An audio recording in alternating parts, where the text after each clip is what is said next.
Hello guys, ഇന്നത്തെ cooking ഞാനല്ല, എൻ്റെ ഹസ്ബൻഡാണ്. എൻ്റെ കൈകൾ മാത്രമേ ഇതിൽ കാണുന്നുള്ളൂ. ഇതിൻ്റെ പിന്നിൽ പ്രവർത്തിച്ചത് എൻ്റെ ഹസ്ബൻഡ് തന്നെയാണ് കേട്ടോ. അപ്പോൾ ഇന്ന് നമുക്കൊരു വെറൈറ്റി ആയിട്ട് ഒരു ഡിഷ് ഉണ്ടാക്കിയാലോ. ബീഫ് സ്റ്റീക്ക് റെസിപ്പി ആയിട്ടോ നമ്മൾ ഉണ്ടാക്കാൻ പോകുന്നത്.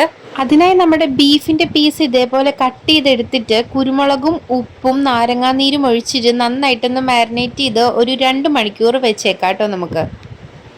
2 hours later.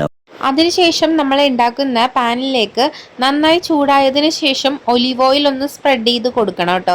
അതിനുശേഷം അതിനകത്തേക്ക് ഒരു വലിയ പീസ് ബട്ടർ കൂടി ഇട്ടിട്ട് നന്നായിട്ടൊന്ന് മെൽറ്റ് ചെയ്തെടുത്തതിന് ശേഷമാണ് നമ്മളുടെ ബീഫിൻ്റെ പീസ് എടുത്ത് ഓരോന്നോരോന്നായിട്ട് വെച്ച് കൊടുക്കാം. 2 സൈഡും തിരിച്ചും മറിച്ചും ഇട്ട് കൊടുക്കാം. പക്ഷെ നമുക്ക് ഓവർ കുക്ക് ആവണ്ട. ബട്ടർ പോരാന്ന് തോന്നിയാൽ നമ്മൾ കുറച്ചു ബട്ടർ കൂടി ഇതിനകത്തേക്ക് ആഡ് ചെയ്ത് കൊടുത്തിട്ട് ബീഫ് നന്നായിട്ടൊന്ന് കുക്ക് ചെയ്തെടുക്കുക. ഓവർ കുക്ക് ആവണ്ട എന്ന് പറഞ്ഞത് നമ്മുടെ ബീഫ് സ്റ്റീക്കിൻ്റെ ടേസ്റ്റ് അങ്ങ് തന്നെ മാറിപ്പോകും. അതിനകത്തേക്ക് നമ്മൾ ഒരു 10 വെളുത്തുള്ളി കൂടി ആഡ് ചെയ്ത് കൊടുക്കുക. ആ ബട്ടറിൽ കിടന്നിട്ട് നമ്മുടെ വെളുത്തുള്ളി കൂടി ഒന്ന് കുക്കായി വരട്ടെ കേട്ടോ. അതിനുശേഷം നമുക്ക് അതിനകത്തേക്ക് ഒനിയൻ കട്ട് ചെയ്ത് വെച്ചിരിക്കുന്നത് ഇടാം.